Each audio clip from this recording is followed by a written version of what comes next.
Question is to Dr. Prashant Saxena. Doctor, while helping patients is always something that's, on your mind at all times as a healthcare worker, is it possible that doctors aren't looking after themselves through this whole process?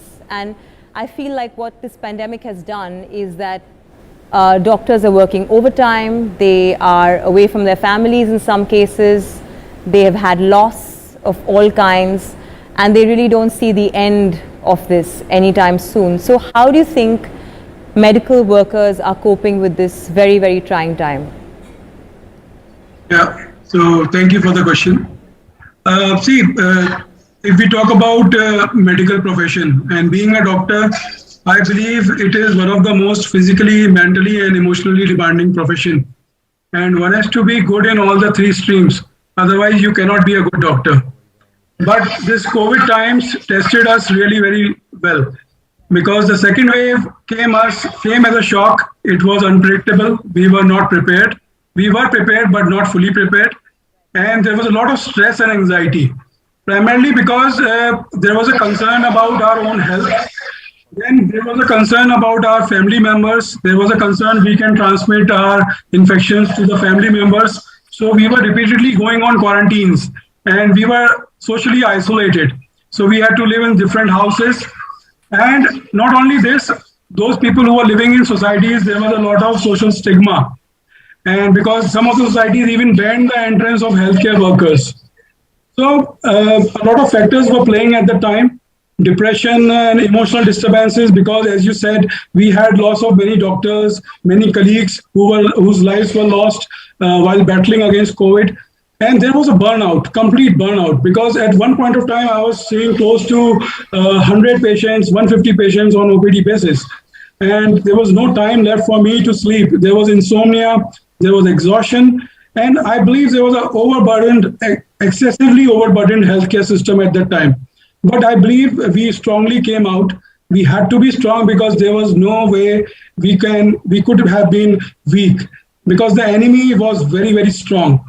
And finally, in our delight, the COVID epidemic ended and we were saved. A lot of lives were lost. But in the end, we did well and were able to manage our patients very well. Dr. Saxena, just one question that popped up right now. Experienced healthcare workers and doctors obviously are very well equipped in a sense to, not really, but better equipped, I would say, to deal with something like this as opposed to the younger healthcare workers. And I want to talk a little bit about that. What happens to all these young aspirants who've wanted to become doctors and nurses and they've just been thrown right in the middle of a raging pandemic? Dr. Saxena, just one question that popped up right now.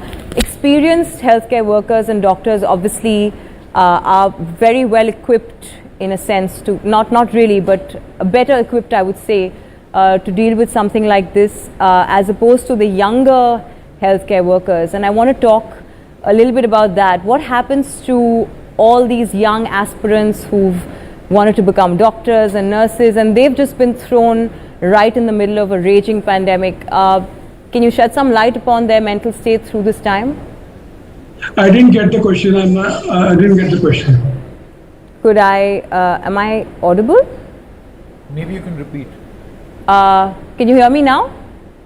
Yeah, I can hear you now. So Dr. Saxena, my question was that, of course, you have a lot more experienced healthcare workers and doctors who've been in the profession for many years. They're a bit better equipped to deal with a pandemic like this. But what happens to the younger healthcare workers who've been thrown right in the middle of a raging pandemic?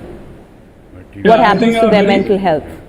Yeah, a very important and a very valid point, because most of the frontline workers, including the doctors, were very young. They were not experienced in handling the situation. But I think the role of senior doctors and clinicians was very important at that stage. And we were the ones who were constantly trying to encourage them. We were trying to build up their emotional morale, and we were trying to help them as far as possible trying to talk to the families also, because the families were also very apprehensive because they had no idea what sort of duties their kids were doing, and there was always a fear that a life may be lost. So it was all a team effort. There was a lot of emotional support. There was a lot of bonding which happened between us. And in fact, it was a remarkable effort put in by a lot of administrative colleagues also, which helped us. So it was a battle which had to be fought together. And the younger generation had to be emotionally and physically and mentally, all the aspects we had to be met up, and we tried to help them in every corner. Thank you.